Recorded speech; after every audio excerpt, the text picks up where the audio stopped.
Hi, I'm Genevieve. I'm non-monogamous and polyamorous for 12 years. I do long-form videos and resources here, short-form videos and resources here. But in this new series, I'm looking at non-monogamy in film and TV. What do they get right? What is messy and what do they get wrong? In my opinion, do with it what you will.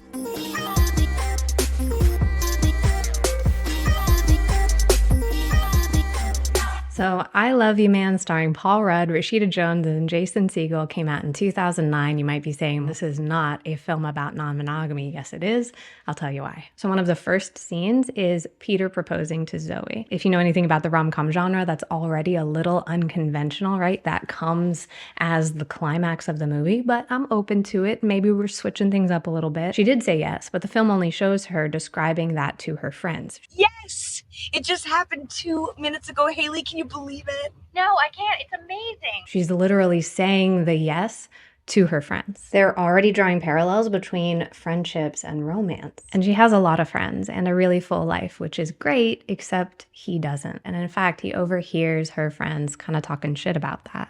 Peter's not a freakazoid. I don't know, Zoe. I mean, I think this is kind of serious. A guy without friends can be really clingy. He's realizing he really needs to make friends. Cue the date montage. You might think I'm reaching by calling these dates. Put this up against any other rom-com that has a date montage. Baby, the beats are the same. One of these dates goes so well that one of the men, he gets confused and he kisses Peter. Let's talk about Zoe's reaction to the kiss, though. Peter, I don't care.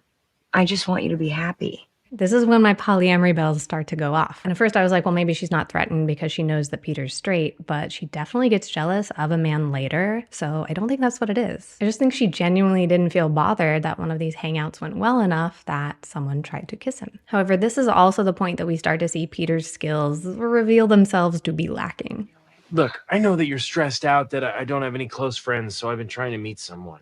Oh, right. You've been trying. Okay, so that explains a lot. He's going on all of these outings with other people, not telling his fiance. She isn't bothered when she finds out the truth, but it takes a lot of teeth pulling to get it out of him. It's not the end of the world here, but foreshadowing. Enter Sydney, played by Jason Segel. Peter gets really cute talking to his brother, Andy Samberg, and says, I hate this. There's no rules for male friendships. What are you freaking out about? You went out with those other guys. I'm really nervous about this one because you really like him. He then takes a call and plans a date in front of his fiance and her friends. I could be in Venice by 5. Yeah, I could do that.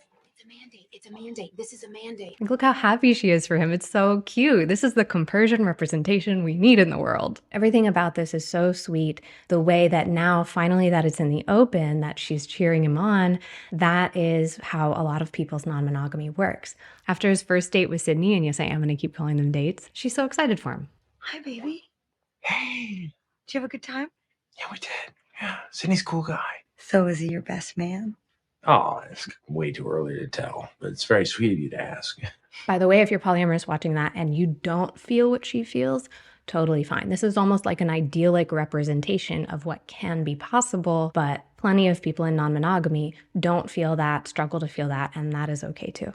So Peter and Sydney are together all the time now. And we really see how the movie keeps reminding us this is a love story, right? Walking on a beach, close on a Vespa, framed in silhouette, I thought they're about to kiss. So we hear you, movie, this is a love story. And what do all love stories have? Conflict. If I could boil it all down to one sentence, Peter's a terrible Hinge. One of his biggest issues, which we can all relate to, is time management. He starts by interrupting their wedding planning.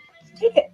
Really? Yeah, take it. She's fine with that. He comes to their date late because he was with Sydney. So what do you guys do for 7 straight hours? She has questions. So when am I going to meet this guy who's stolen you away from me? Then he literally invites Sydney onto his date night with Zoe. The optics of him taking time from one person to give it to the other, now he's pitting them against each other, right? Now he's telling Zoe, this relationship is going to threaten what we have.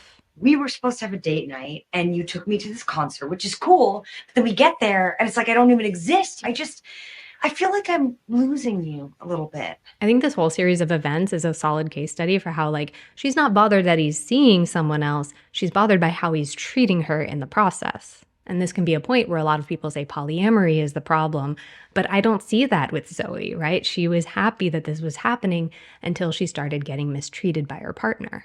So he was fumbling time management in a big way. That's number one. Number two, he was misguidedly trying to make these two relationships match in a sense. A great example of this is when he's playing guitar with Sydney all day, and then he comes home to Zoe and tries to recreate that exact specific magic with her, right? Are you ready to get your mind blown? Do it. Sharing the music, trying to like have a moment with her, and she's not really feeling it. It's not her thing, and that is okay, right? It is not a commentary on a relationship that if we don't do this thing together, therefore it's less good. That can be I think, vestige of monogamous thinking. If dating two people, it can be easy to compare, and we want to try and let that go when we notice it because we can't compare the incomparable. These are two very different people. They're two very different relationships, and both are great.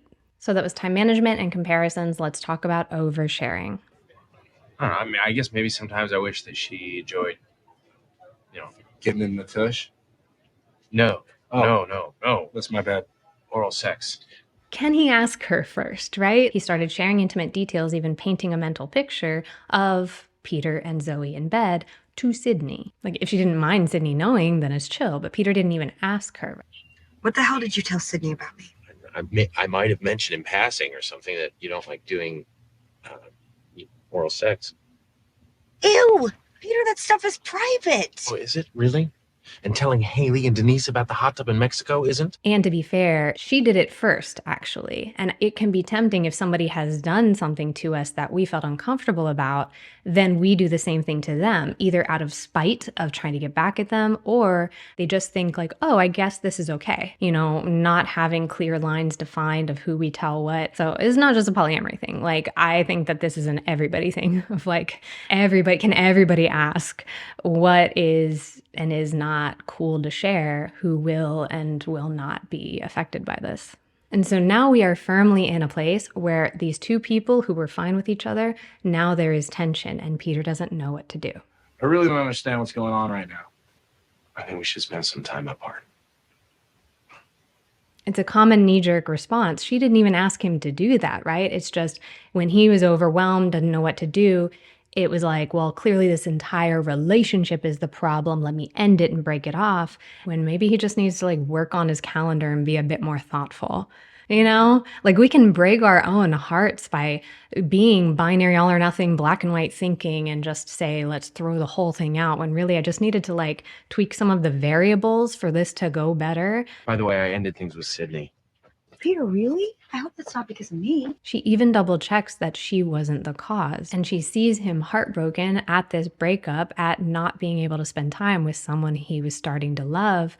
And she encourages reconciliation. Why don't you just call him? I think it's a really beautiful show of how we can feel hurt and scared and want the other relationship to succeed too. Right? She is staying at a friend's house because she feels so upset by how Peter is treating her, and she doesn't want Peter and Sydney to break up. So we are firmly in the third act breakup of a romantic comedy formula. Right on cue is a dramatic chase scene. He's rushing to go interrupt Peter's wedding with Zoe. And most rom-coms at this point, with monogamy being the goal, the person in the middle has to choose just one. But plot twist. Couldn't let you get married without your best man. She called him. This is not an ultimatum. This is a reunion. Both relationships are being celebrated at the altar. I love you so much. Zoe, thanks so much for inviting me. I can't even imagine getting married without you. I love you, man. I love you too, bud. This is the representation we need, and I'm pretty sure they did it on accident. Turning a buddy movie into a rom-com on purpose, like I'm pretty sure that was supposed to be the joke of like, oh, wouldn't it be funny if like two friends were this close? But then they made it be something that I see myself on screen, right? They made a pretty realistic representation of polyamory, the highs and the lows. So I would love to know your thoughts. If you're polyamorous or not, if your take is different than mine, I would be interested to hear it. And otherwise, I hope you have a beautiful week, and I will see you next time.